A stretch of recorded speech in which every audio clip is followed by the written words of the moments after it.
সব মসজিদ যদি কোনোদিন সরকারি হয় বিপদও আছে। আমি বিপদটা আপনাদের বলি, আপনাকে ঢাকা থেকে ট্রান্সফার করে গাইবান্ধা দেবে এবং সরকারের প্রেসক্রাইব খুতবা আপনাকে পড়তে হবে। আমরা বলি নাই, আমরা অনেক সময় জুলাই বিপ্লবের শহীদদের জন্য দোয়ার কথা বলি, এই যে মাইলস্টোনের যে দুর্ঘটনা এদের জন্য দোয়ার কথা বলি, এগুলো কোনো পলিটিক্যাল কথা নয়। আর আমরা ইসলামিক ফাউন্ডেশন থেকে খুতবার আগে একটা বই বের করেছি। এখানে হচ্ছে যে একেবারে জনবান্ধব, পরিবেশ দূষণ, জীববৈচিত্র্য সংরক্ষণ, যৌতুক প্রথা, মানুষের উপর জুলুম, পরের হক নষ্ট করা, এ জাতীয় পয়েন্টগুলো রেখেছি।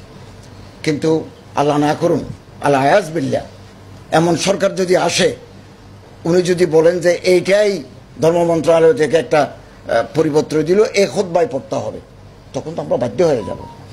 এবং অনেক সময় সরকারের বিরুদ্ধে হক কথা বলতে হয়, কলিমাতে হকিন ইনদে সুলতানিন জায়ের আফজলুল জিহাদ, এ হক ওলামায়ে আমরা পালন করে আসছেন মসজিদের মেম্বার থেকে। পারবেন না সেটা বলতে গেলে চাকরি যাবে।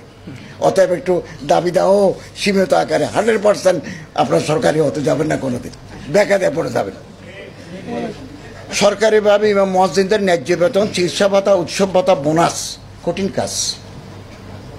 3 লক্ষ মসজিদ, ইমাম, খতিব, পেশ ইমাম, খাদেম, এগুলো একটা ইলেকটেড গভর্নমেন্টের জন্য আগামী যারা আসবেন তাদের জন্য আমরা রেখে যেতে চাই।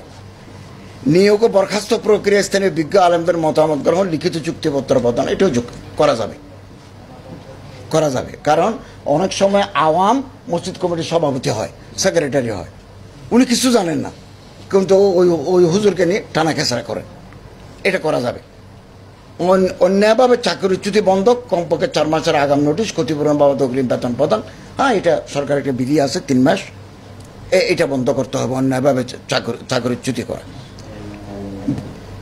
মিম্বরে স্বাধীনভাবে কোরআন সুন্নাহ ভিত্তিক খুতবা প্রদানের নিশ্চয়তা, নিঃসন্দেহে একজন আলেম কোরআন এবং সুন্নাহ ভিত্তিক মসজিদে এটা বলবেন।